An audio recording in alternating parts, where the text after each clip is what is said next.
So today on the Think Gold podcast, we have a special guest.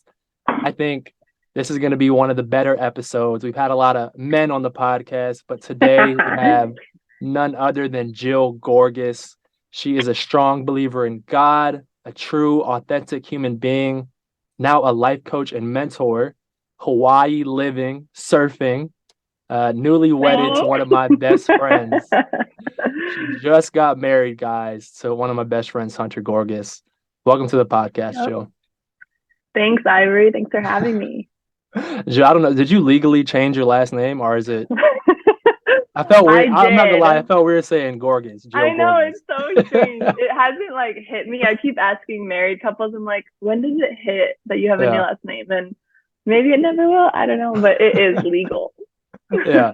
That's funny. I remember because Amanda played soccer at Rhode Island, and one of the Yeah. games she went to New York to play, and the sideline there, the home sideline was they looked up Amanda's Instagram because when you go to away games, they're just saying the most craziest, outlandish Oh my stuff ever, gosh. right?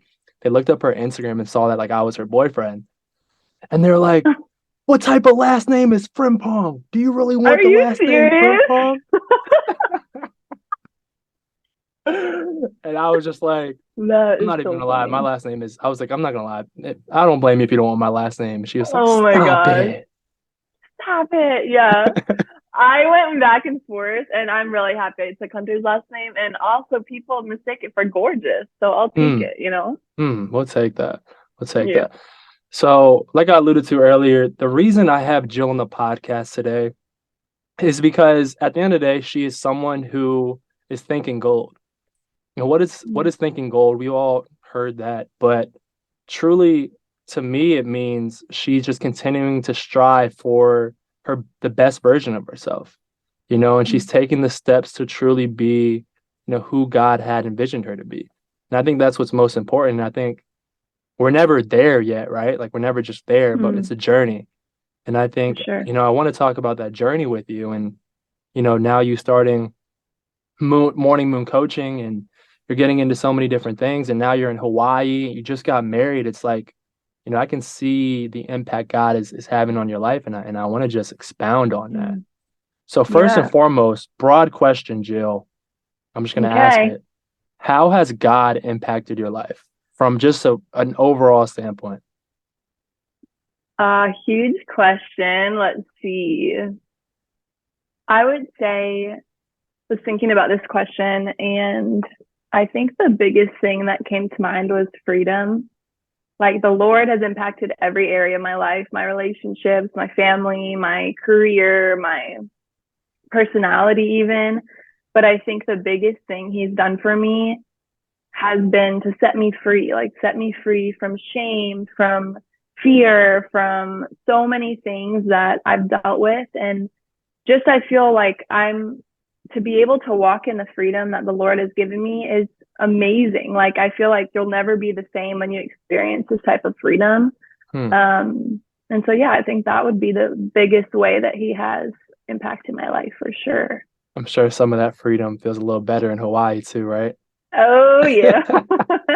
So I actually was blessed enough to go to Jill's wedding a couple months ago. Not a couple months ago. That was back in, what was that? Feels like it. August. August? Yeah, Yep. August. And actually, one of my best friends, Hunter Gorgas, he played tight end with me at the University of Rhode Island. And he's Jill's husband. And he invited me to the wedding. I was the best man there. Beautiful wedding. Beautiful wedding. And actually, I think, honestly, my favorite part was the day before.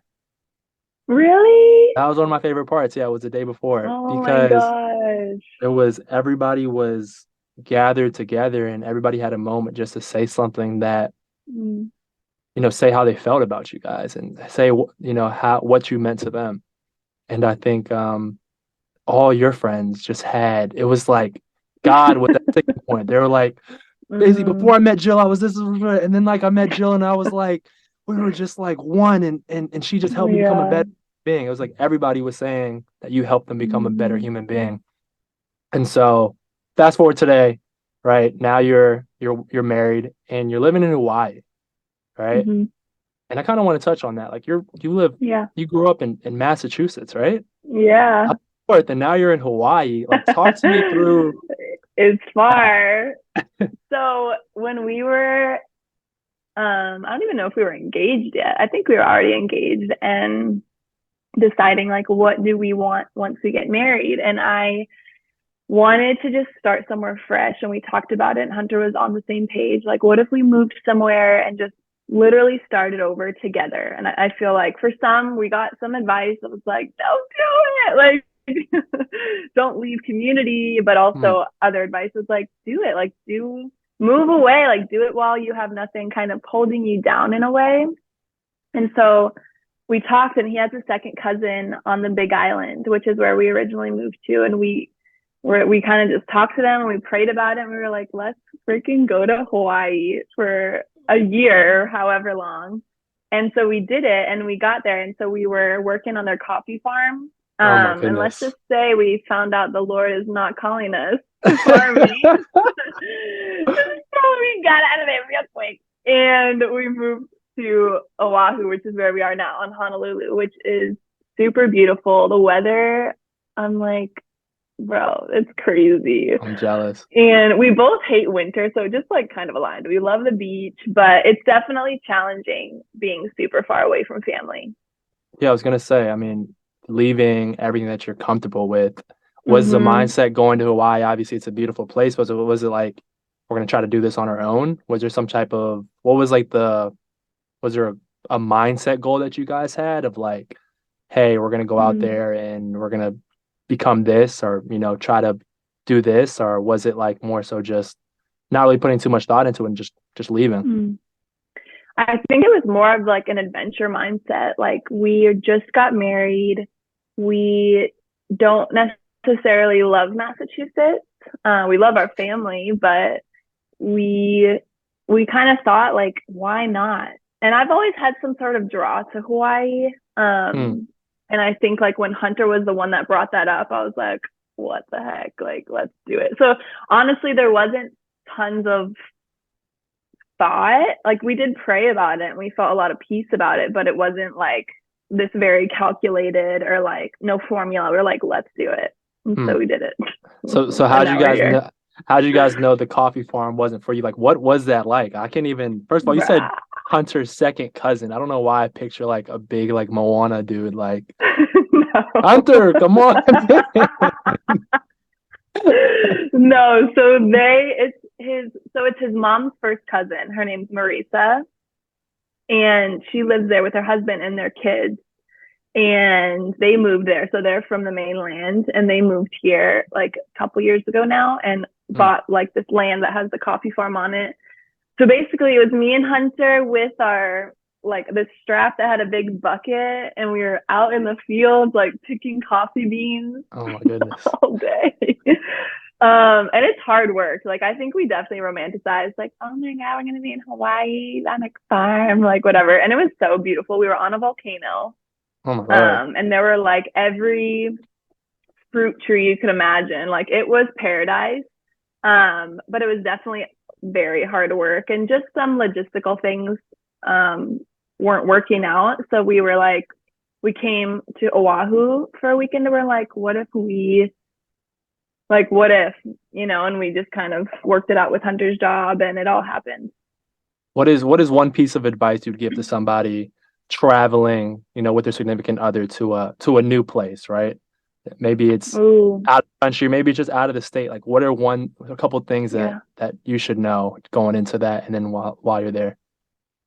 I would say this is like if you're traveling or not traveling, communication is key. Like if you aren't, this has been a time where we like communicated very well, I think, from the beginning of our relationship, but moving to a new place, traveling together, like never having done that for this much time, you know what I mean? It's like been a total game changer. And I think that is like the biggest thing. Communicate. If you're upset with each other, communicate. If someone's annoying you, communicate. Like just Hmm.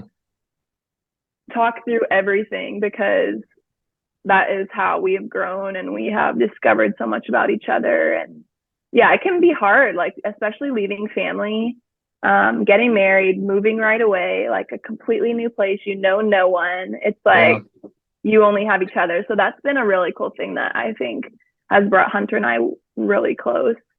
Yeah. But just talk it out, you know?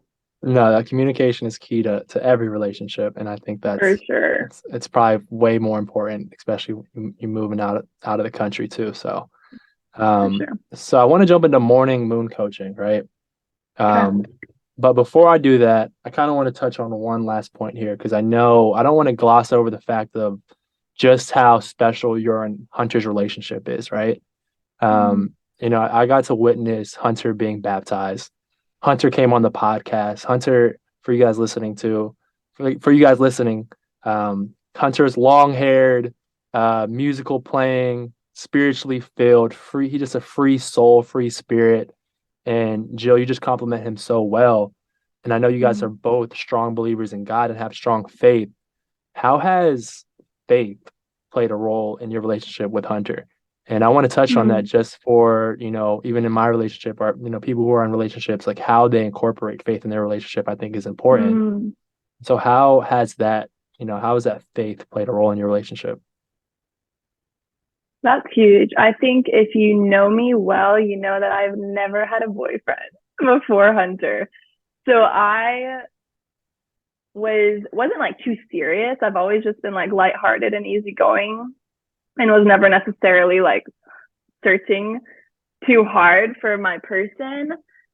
But I think that first of all, before dating Hunter, like I think this is a very common thing for single people. It's like desiring to be with someone that, and desiring to find the person, desiring the Lord to bring you your partner for life. And I think what was really special for me was that I found my sweet spot with the Lord Hmm. before ever meeting Hunter. It wasn't like this, wasn't too worried about like, oh, who, like, am I the person I want to be married to? Or am I like, oh, I need to grow more. I'm like, let's just chill out.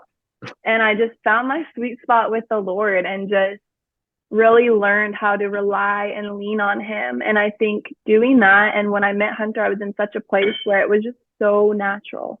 Like it just fell into place. And I think that was really cool. It wasn't super um strategic or like, I don't know, it was just natural because I was in a place for myself that was just like open to whatever the Lord wanted for me.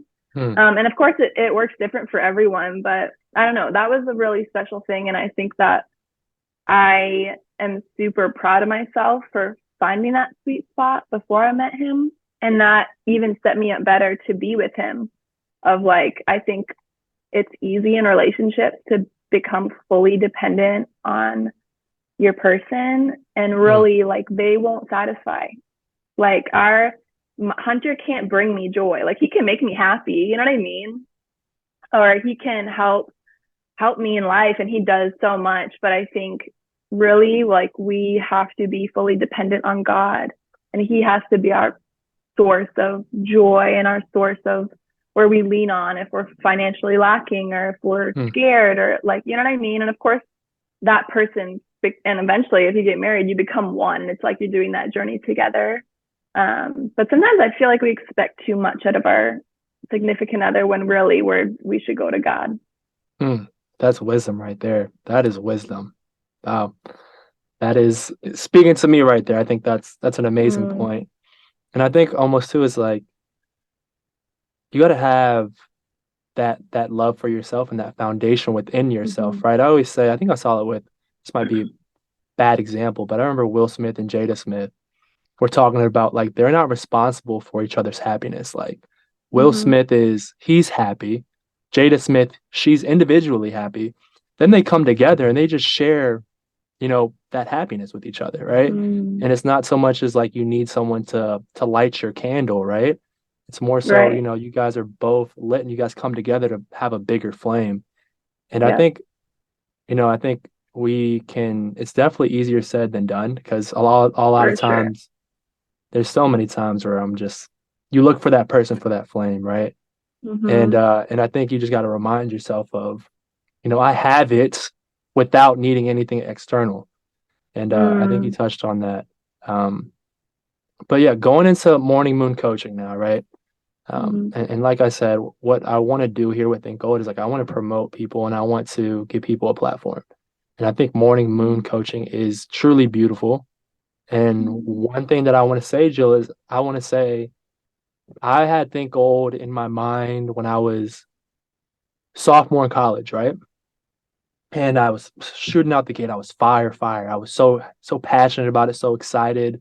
Started recording mhm, some podcasts. COVID came, and I really used COVID as a time to like sell apparel, really dive into some interesting mhm, guests.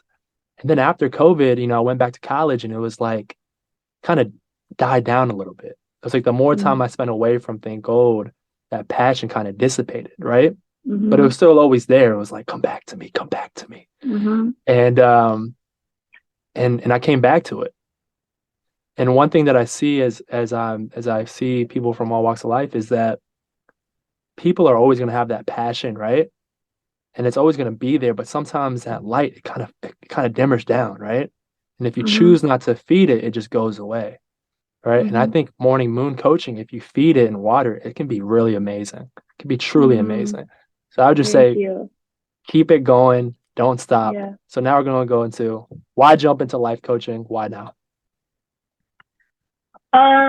Let's see. So I'll go back to COVID when I came home from college, March of 2020, and was taking care of my aunt and was kind of like having this what felt like a quarter life crisis, which is so dramatic. But I was like, what do I want to do with my life?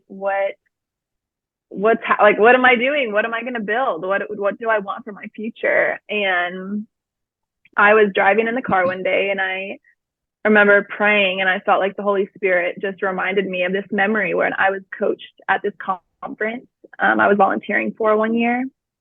And all these dots kind of started connecting and I started thinking about like what am I good at? What am I passionate about? Like what makes me excited and what like just like other practical things like do I want to work for myself, do I want the flexibility, of course I do, like I love public speaking, I love working one-on-one with people, I love personal growth and like seeing people have breakthrough in their life and it like kind of all came together and so sorry um and that is when I kind of started like reaching out to certain people I knew that were in the coaching sphere and started asking questions like, how did you become a coach? And technically, you can become a coach. Like anyone can just coach someone, right? But I wanted to actually study and like gain more tools to do that for a career. And so, yeah, I have been, so it's kind of been similar to your Think Gold thing of like, it's been on my mind. I've been studying. There's been times when I kind of ebb and flow and I'm like doing less. Yeah. But just recently, I kind of took the step to um, launch my Instagram, which is really exciting and was like kind of a big step for me, even though it might seem small to other people, because on Instagram, I'm not used to being like that coaching type person. I'm used to being, Yeah. I'm like, act like a fool. You know what I mean? So I'm like, Yeah. how do I make this work? But I Yeah. just did it. And sometimes you just got to do it scared. You know what I mean? Hmm. And so, yeah, that's kind of how it all started. Yeah. No, I'm so glad you started it. So glad to really be on board with it with you. Yeah. Obviously, to be a life coach, um, you have gone through life, right? And I Mm, think there's a certain type of credibility maybe that some people look for in a life coach. mm, Um, but knowing you and knowing how wise you are, it's like your wisdom is way bigger than just how old you are, right? It's not defined by mm, how old you are. Where does that wisdom come from? And where does that knowledge or you know, that inner guidance that you have come from that gives you the ability to then go out and educate and life coach and mentor people? mm-hmm, Where do you think that comes for from? sure. I think it comes from doing a lot of years with the Lord, like just walking side by side with Jesus, as well as like the way my parents raised me. I think the way that the people I've surrounded myself with, like that, those have been a huge factor of who I am and why I do the things I do, I think. Hmm. But the cool thing about coaching is that I don't actually know everything. You know what I mean? Like it actually, I think that is something that a lot of people look at coaching and they're like, okay, great, give me advice or tell me what to Hmm. do. And it actually isn't that at all. And for sure, like my wisdom and my experience comes into play, but it's also about the person and the individual. Like when, for example, like if you want to change, like, are you going to change when someone tells you what to do? Or when you actually come up with that conclusion and that motivation yourself.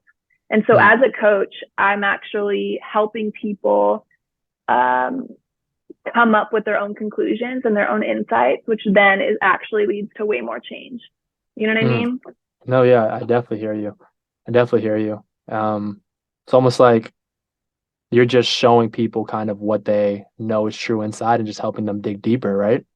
For sure. And sometimes they don't even know it's there. Like a lot of people don't know their potential and they don't have the tools to live in the way that they wish they could. You know what I mean? Yeah, no, So it's just 100%. helping people along that way. Hmm. That's amazing. If it's cool with you, I want to dive into some of the topics that you've touched on your Instagram and kind of Yeah, dive into some of those specifics. And of so course. I just labeled it like mindset topics, right? Some of the topics that you had on Mm-hmm. your Instagram. So becoming the version of ourselves we truly desire. Mm. How do we know who we desire to be? That's a good question.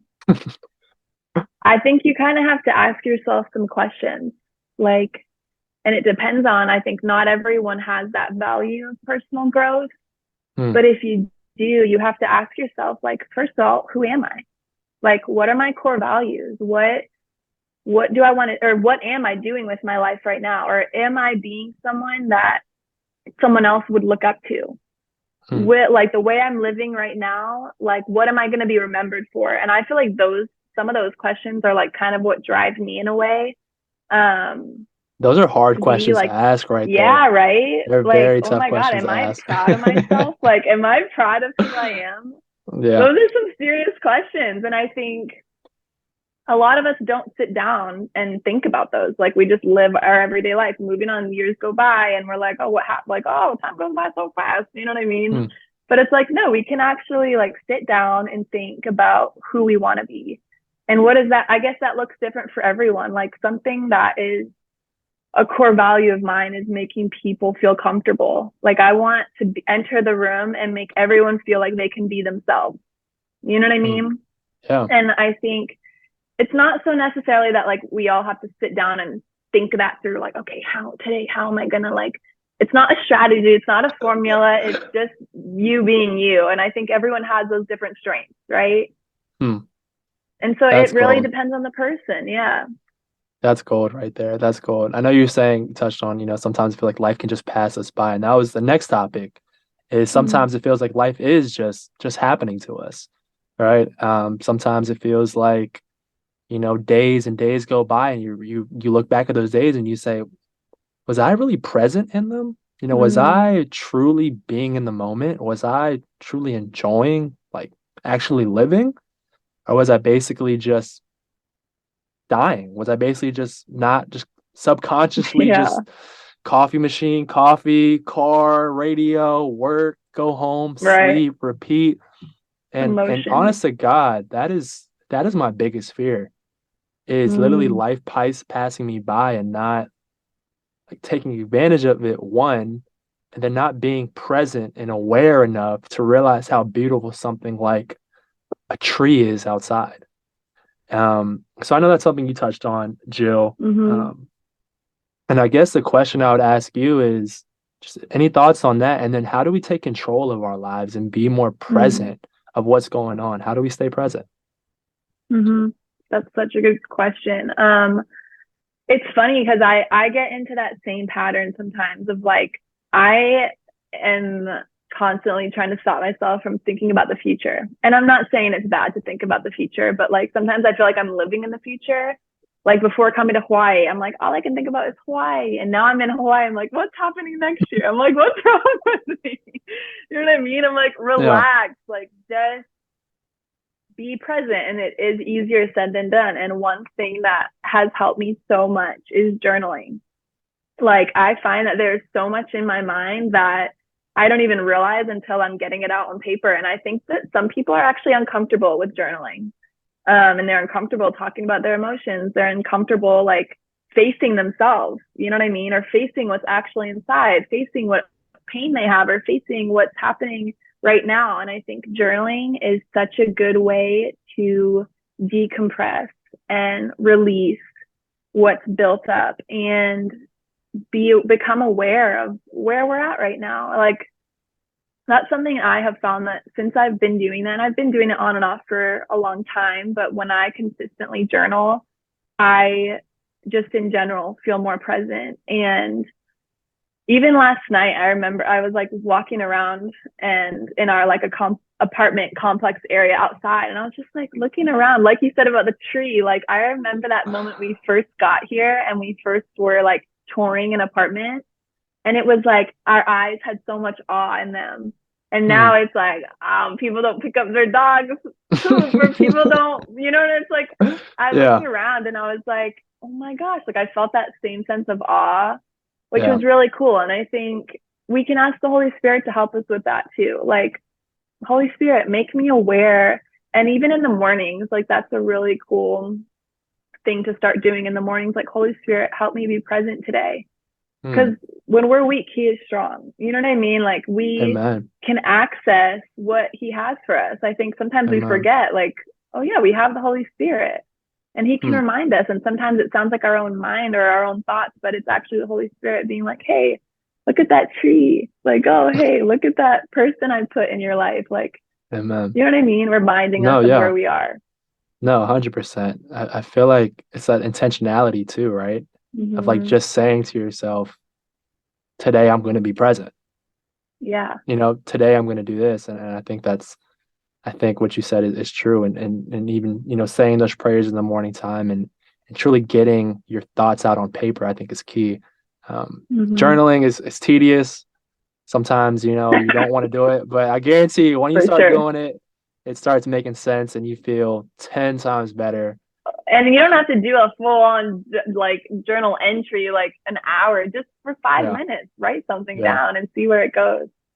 Hmm.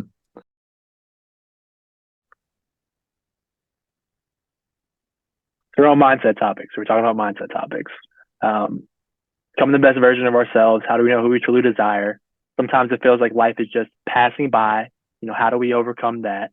Um, and then the next thing, one of the topics that you touched on was finding your inner child. Right, that was one Mm, of the topics that you discussed on, and I could certainly use help on this, being that I just quote unquote work. I'm now working in corporate America. It's hard to to find time to play with who I was as a child and connect with that. mm, And it's been especially tough as of late. How does an adult connect with their inner child, and why is it important to connect with your inner child, or just discuss mm, what that even is? for sure. I think that something it's just so important that we don't think about is just play, and not play in necessarily like going out on a Friday night and getting wasted, which can be fun, but more of like play that's just pure and that fills you and refreshes you in a way that, you know, work and our routines don't. And I think it really depends on the person. For me, I love games and I feel like I'm pretty childlike in general. And so it's kind of easy for me to just like be like, let's play a game. You know what I Yeah. mean? But it's different for everyone. Like some people, it might just be sitting or going for a run or doing a puzzle or going for a swim or signing up for a new class or painting, like a hobby. You know what I mean? I think that Hmm. we sometimes don't leave room for that. Um, but that it's actually super beneficial for our bodies and our mental health and our emotional state. And how do you feel? Like what is play for you? What if you could think about something right now that would be a version of play for you, what would it be? Mine would probably be podcasting, honestly. Yeah, cool. Podcasting, playing, like playing football, playing Yeah. sports, And drawing. how do you feel after? I feel like more present, honestly. Like going back to Right. the last point, I feel more in the moment. Mm. So for everyone, it's kind of what grounds you, like something that is pure play that brings a smile to your face and grounds you. And I think that putting that into your schedule, if you have to schedule it in, do it, and you'll see the impact, you know? Put on your Google Calendar, hour for playtime. Yeah.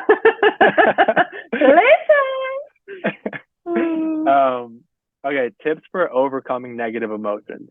We all have negative emotions. That's fear, doubt. Right now the biggest thing that people our age and a little younger are facing is anxiety. And I think especially with social media being such a driving factor in all of our lives, and it's hard to get away from it. How do we deal with, first off, I'd say, how do we deal with fear?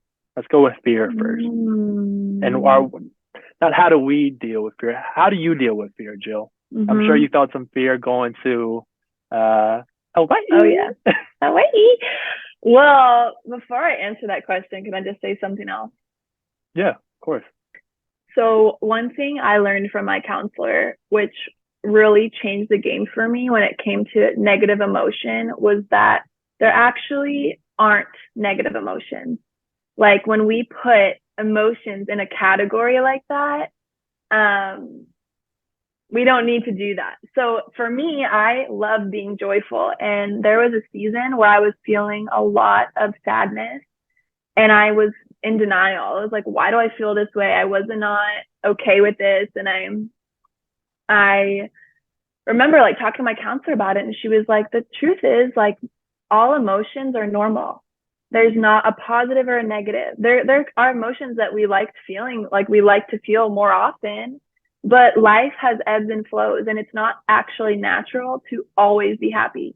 And so when we are driving to always be happy and there's a day where we feel really low or depressed or sad or something like that, and we try to escape it, like that's not healthy. And it's actually learning that whether we're happy or sad, like the Lord is with us in that. We don't have to try and escape to our happiness, but embrace it. And when I learned how to embrace an emotion that I didn't like or that used to be really negative for me, it like changed my life, because I no longer was trying to run away from this sadness, but I was like, okay, why am I sad? What can I do right now in this sadness? Where is the Lord? Like, where is the Lord right now? Is he sitting next to me? Is he rubbing my back? Is he, you know what I mean? Like, is he praying for me? And asking myself those questions changed my life. But back to fear. Wait, hold up. Chills.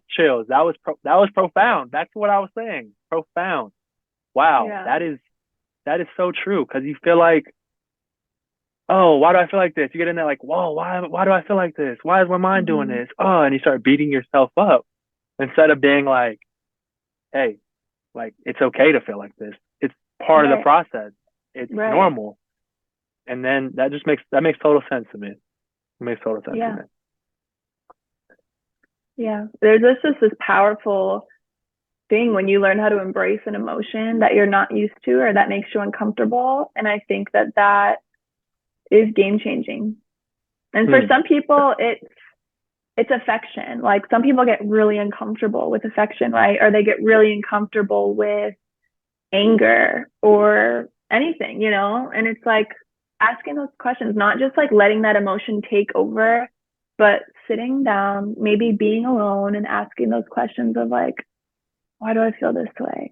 Why is this happening? What, you know, it's life changing. Very life changing. Yeah. I wanted to bring some more females on this podcast. And I'm so glad that, Jill, you're one of the few females that we've had, and we're going to have a lot more, but I'm glad you're kind of setting Yeah. the tone here.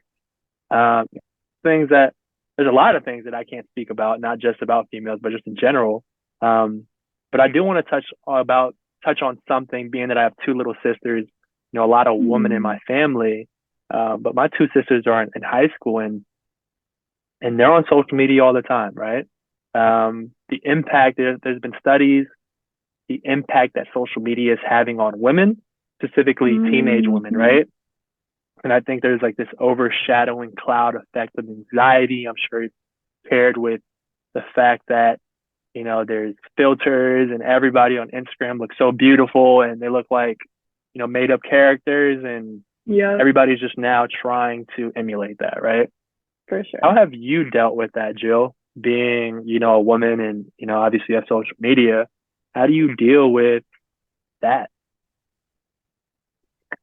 Oh, that's huge. And I think like especially when it comes to people in high school these days, like it is a completely different world.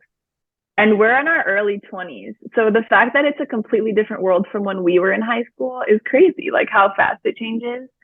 But I'll be honest, like I have found myself on social media recently and I'm like, my lips aren't big enough. Like I need bigger lips. Yeah. But it's like, so it happens to all of us. Like it happens and it's like, oh, they're so much further ahead than me, or oh, look at them, they're so beautiful, or oh, they're so fit, or they're killing life. Like I suck. You know what I mean? And it gets us in this slump of like, I'm not enough, I'm not worthy, I'm not. And it's like, first of all, I feel like it can take us out of the present moment and what we have and the great things that are part of our life. You know what I mean? And Hmm. so for me, when I find myself scrolling for hours, and I know, look, like for high schoolers, I am a firm believer that often they're just going to learn by experience. Like Hmm. when I was told what to do when I was younger, I rebelled, right? Like I'm like, I don't want to Yep. listen to you. So, and I have a brother who's in high school, and I have learned, like he isn't looking for someone to be his third parent. He's actually looking for a friend. And so, anyways, that's maybe Wow. about No, social no, media. that's real right there though. Because I Yeah, have two little that was sisters, and it's like I've had to be like, for the moment, I yeah. take a step back, and I'm just like, chill. Let's chill. Yeah. They have such a Like, what do better. they need? Like, what did I need when I was in high school? You know what I mean? And it was like, that was totally changed the game for me because, first of all, I grew in my relationship with my little brother so much. And he actually feels safe to like come and talk to me. And I feel like I feel like that goes for parents too with their kids. Like, if you have that relationship, especially when they're older and they're like in high school, don't you want that relationship where your kid feels safe to come to talk to you and safe to confide in you? Like I feel like a lot of parents and a lot of families, it's like, I mean, I'm no parent, so I don't know. I'm not one to give You're like, parental let me not put advice. that energy out there. It's like, Yeah. yeah. Oh, no. No, Lord. Oh, Jesus. But Hunter's in the back, like, it's like,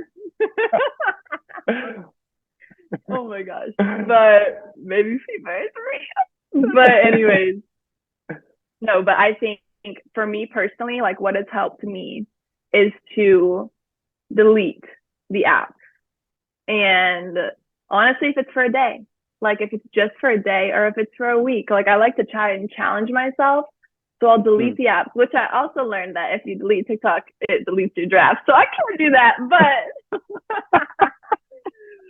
But oh my goodness. honestly, try to stay off. And I find that when I take a day or a week to delete Instagram, the amount of times my like instinct is to my thumb like goes for the app and I'm like, oh, it's not there. I'm like, what can I do in this moment? And it kind of lets you just breathe. Like sometimes, and social media is awesome for like, I love the creativity that is a part of social media, and I love like laughing, and there's so much good for social media. But when it comes to comparison, and when I'm at the point where I'm like, oh, my lips are not good enough, I'm like, okay, there's a problem. You know what I mean?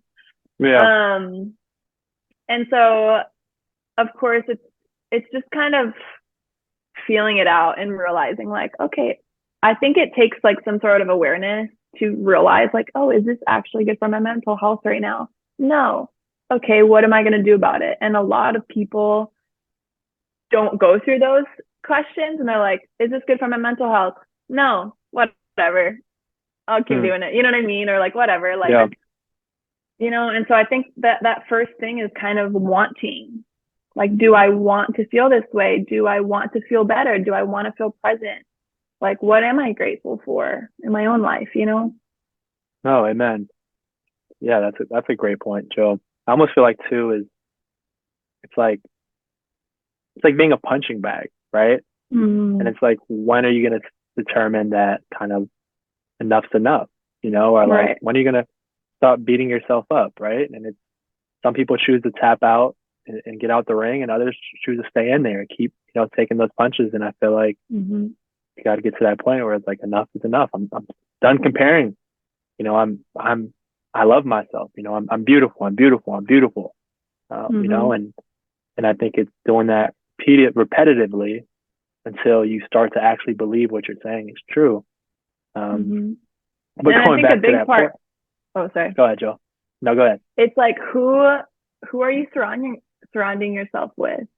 Like, if all your friends care so much about what they look like and what the persona, the facade that is across, like sometimes I think about it, I'm like, I don't even remember what people used to look like. like what do they really look like? Like, if you're surrounding yourself with people that only care about the surface or only care about like what people perceive of them, like maybe it's time to get some new friends who want to actually live life and like live a life they're proud of and just literally have fun. Amen. So last question here with the mindset topic, and I think this is probably one of the most important questions that I ask you, being that every room that I see you in, I feel like you're authentically showing up like yourself, right? And I think people, myself included, is we have a tough time showing up as our authentic versions of ourselves because the fear of, one, being judged, being outcast, right? So the question I would ask you is, how do you authentically show up, and how do others? Yeah. Oh my gosh. It's so interesting because I used to be the most shy kid. Like I couldn't picture shy.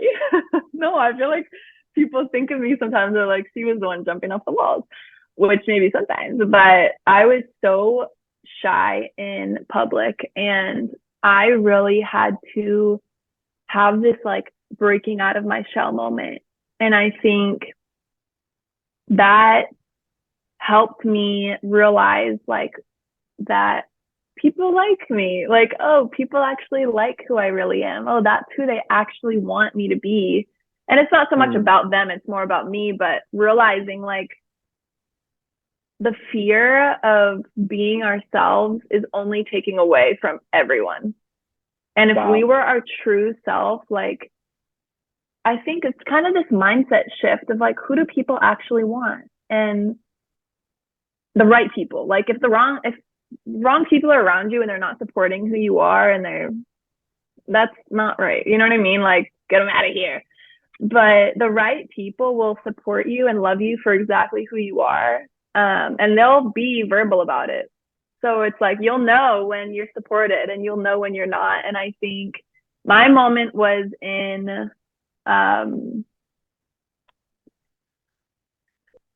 there's a couple of different moments, and it also depends on the environment, right? So I had like breaking of shell moment, coming of age. I feel like it was like in youth group.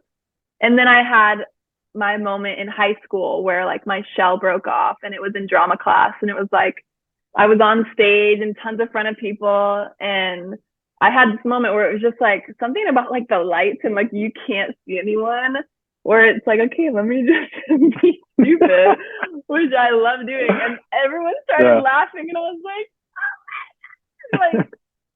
oh, they're not Like, laughing maybe at I'm me, they're funny. laughing Maybe I with am me. funny. No, but Oh my I goodness. think, and it's still, I'm still learning that. Like even at a new job I started recently, it's like it takes time to feel comfortable to be yourself. And I am honestly envious sometimes of people who are just immediately able to be their complete self. I'm like, how do they do that? And I think it's normal for it to take some warming up time to people. And I'm also the type to observe and like see what people, who they are first before and I think my true self would actually scare people. Three truths I'm there. crazy. Too true. I don't want to be that true. Just kidding. But no, I think deep down it's about confidence, and it's about not, really putting into practice, like not caring what other people think when it comes to you being who you are. And like I said, like kind of circling back to the beginning, that is so freeing. And that's the freedom the Lord has for us. Like he created us to be who we are. And if that's quirky and silly, or if that's serious and reserved, or if that's whoever you are, like be it, because people want that, Yeah, and at the end of the day, you only have one life to do it, right? So Yeah, facts. yeah, that was profound again, Joe. That gave me chills. That motivated me. That motivated me. So I'm gonna go into work tomorrow and start doing some backflips and be my authentic self. I'm gonna start rapping in the kitchen. Yeah. But when you are that way, like when you are yourself, I feel like that's often, like, say you're struggling to find your people, be yourself and those people will come. And if it's in your office space, like be yourself professionally. And, there's boundaries in different environments, Sure. but be yourself, and those people, like everyone's got a little weird in them. I'm convinced like everyone's a little weird and a lot of people are too afraid to show it. And I'm just here to bring that out.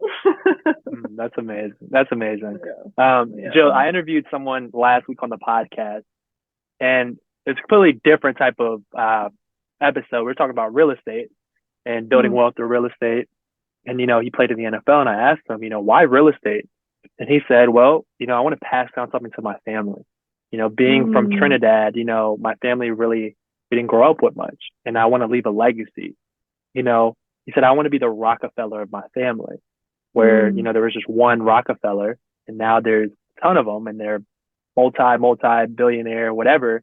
But it's not even the fact of a dollar amount. It's more so of like one person made that change for the rest of their family. So now it's like that picture, like an image of, someone climbing from up under the ground, right? And you paved that way for them, and you're pulling them up with you, right? And I kind of see that with kind of what I'm trying to do here with Think Gold. Is like, I want to leave something behind at the end of the day. And I want to build something special. And I feel like God also put a calling on me to do something bigger than just myself, right? So essentially, I like coined that phrase of like, yeah, I want to be the Rockefeller of my family. Not because I want to be a billionaire, but like I want to be like the Rockefeller of my family. Yeah. And then I wanted to ask you, like, do you feel like that Rockefeller a little bit? Like, do you feel like it's kind of like you've been chosen to do something? A little bit. I do. I feel like, honestly, I feel like we're all called to that kind of life, like wanting to leave something behind, wanting to live a great life, like wanting people to look back and talk about like you know what I mean? But I think the question is like, what is it? Like, what do you want them to talk about? And for me, I want people to remember me for like how much I loved and how I made them feel. Like I feel like you hear that, like people don't remember what you said, but they remember how you made them feel. And I think that's something that's really powerful, and something that, I don't know, it changes the world, it changes generations. Hmm. Yeah. So I I think definitely feel that. I think people just need that push of like, first off, just like belief, like you can do something. You know, you can Yeah. create a legacy, like can do whatever comes to your mind. Like, why not? You know, if not now, then when? I Yeah. think that's like why, we're passionate about what we're doing, and I think like why this conversation is important. Um, but hey, back to moon life coaching, morning moon Hmm. coaching. How does one set a session up with you? You know, they learned all this information. You know, they know you're Yeah. profound, and you got, I brought on a good guest. So how do they get set up with you, Jill? So you're going to go to Instagram and you're going to follow morningmoon.coaching. And from there, I am soon launching my website. So once I do, you'll be able to set up sessions with me, and I'm super stoked. Got you. And I guess that Yeah. would be like the best way to reach you. Is that the preferred method of communication for anybody trying to get in contact? Is that Instagram platform? Yeah, Instagram or email at morningmoon.coaching@gmail.com. Awesome. Awesome. Yeah. Okay. Last three questions that I ask every guest, almost every guest. Fill in the Okay. blank here, okay? Three questions. Okay. My greatest joy is. Laughter.